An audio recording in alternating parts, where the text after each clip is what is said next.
Sir ನಮಸ್ತೆ. Sir ನಮಸ್ತೆ sir ಏನಕ್ಕೆ ಪ್ರತಿಭಟನೆ? ಸರ್ ಈ ದಿವಸ ನಮ್ಮ ಬಳ್ಳಾರಿ ಜಿಲ್ಲಾ ಆಸ್ಪತ್ರೆಯಲ್ಲಿ ಬಾಣಂತಿಯರು 3 ಮಂದಿ ತೀರ್ಕೊಂಡೋಗಿರ್ತಾರೆ ಸರ್. ಆದ್ದರಿಂದ ನಮ್ಮ ಕರ್ನಾಟಕ ದಲಿತ ಸಂಘರ್ಷ ಸಮಿತಿ ದಾದಾ ಸಾಹೇಬ್ ಡಾಕ್ಟರ್ ಎನ್ ಮೂರ್ತಿ ಸ್ಥಾಪಿತ ಜಿಲ್ಲಾಧ್ಯಕ್ಷರು ನಾವು ಶ್ರೀನಿವಾಸ್ ಭಂಡಾರಿ ನಾನು.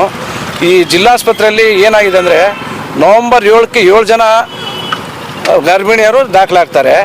ಅದರಲ್ಲಿ ನವಂಬರ್ 9ಕ್ಕೆ 3 ಜನರು ಬಾಣಂತಿಯರು ತೀರ್ಕೊಂಡು ಹೋಗ್ತಾರೆ ಸರ್.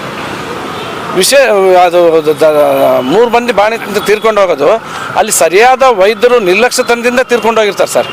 ಯಾಕಂದರೆ ಬಳ್ಳಾರಿ ಜಿಲ್ಲೆಗೆ ಬಳ್ಳಾರಿ ಜಿಲ್ಲೆ ಸುತ್ತಮುತ್ತ ಹಳ್ಳಿಗಳಿಂದ ಭಾಳಷ್ಟು ಮಂದಿ ಬಡವರೇ ಬರೋದು.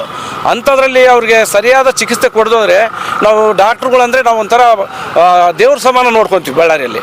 ಅಂಥದ್ದು ನಮಗೆ ಬಡವ್ರಿಗೆ ಸರಿಯಾದ ಚಿಕಿತ್ಸೆ ಮಾಡಲಾರ್ದಂಗೆ ಅವರು ವೈದ್ಯಾಧಿಕಾರಿಗಳು ಯಾರು ಅವರು ನಿರ್ಲಕ್ಷ್ಯ ವಹಿಸಿದಾರ ಅವ್ರ ಮೇಲೆ ಕ್ರಮ ಕೊಳ್ಬೇಕಂತ ನಾನು ತಮ್ಮಲ್ಲಿ ಈ ಮಾಧ್ಯಮದ ಮೂಲಕ ನಾನು ವಿನಂತಿಸ್ಕೊಳ್ತೇನೆ.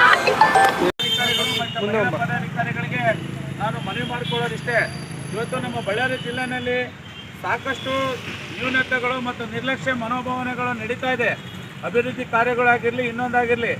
ಇವತ್ತು ನೋಡ್ರಿ, ಜಿಲ್ಲಾಸ್ಪತ್ರೆಯಲ್ಲಿ ಮೂರು ಬಾಣಂತಿಯರುಗಳು ತೀರ್ಕೊಂಡು ಹೋಗಿದ್ದಾರೆ ಅಂತಂದರೆ ಇವತ್ತು ಜಿಲ್ಲಾಡಳಿತ ಮತ್ತು ಜಿಲ್ಲಾಸ್ಪತ್ರೆ ನಿರ್ವಹಣಾ ಅಧಿಕಾರಿಗಳು ಮತ್ತು ಅಲ್ಲಿನ ವೈದ್ಯರು ಮತ್ತು ಏನು HODಗಳು ಏನು ವೈದ್ಯರು ಇರ್ತಾರೆ ಇವರ ಒಂದು ನಿರ್ಲಕ್ಷ್ಯತನದಿಂದ ಆ ಬಾಣಂತಿಯರು ತೀರ್ಕೊಂಡು ಹೋಗಿದ್ದಾರೆ.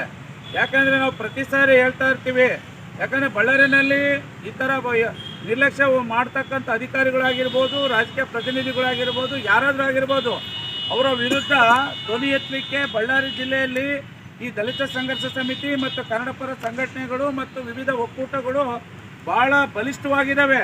ಯಾಕಂದರೆ ನಾವು ನಿಮಗೊಂದು ಜವಾಬ್ದಾರಿ ಕೊಟ್ಟಿರ್ತೀವಿ. ಯಾಕಂದರೆ ಯಾವುದೇ ರೀತಿಯಿಂದ ತೊಂದರೆಗಳು ಆಗಬಾರ್ದು, ನೀವು ನೋಡ್ಕೊಂತೀರ ಅಂತೇಳಿ ನಾವು ಕೊಟ್ಟಿದ್ದೀವಿ. ಆದರೂ ಸಹ ನೀವು ಈ ರೀತಿಯಾಗಿ ಒಂದು ವೈದ್ಯಕೀಯ ಚಿಕಿತ್ಸೆಯಲ್ಲಿ ನಿರ್ಲಕ್ಷ್ಯ ಮನೋಭಾವನೆ ತೋರಿ ನಮ್ಮ ಅಕ್ಕ ತಂಗರಿಗೆ ಸಾವಿಗೆ ಕಾರಣರಾಗಿರ್ತಾರೆ ಅಂತಂದರೆ ನಾವು ಕೈ ಕಟ್ಕೊಂಡು ಸುಮ್ಮನೆ ಕೂರುವಂಥ ಸಂಘಟನೆಗಳಲ್ಲ. ಹಾಗಾಗಿ ಇವತ್ತು ನಮ್ಮ ಶ್ರೀನಿವಾಸ್ ಭಂಡಾರಿ ಅವರ ನೇತೃತ್ವದಲ್ಲಿ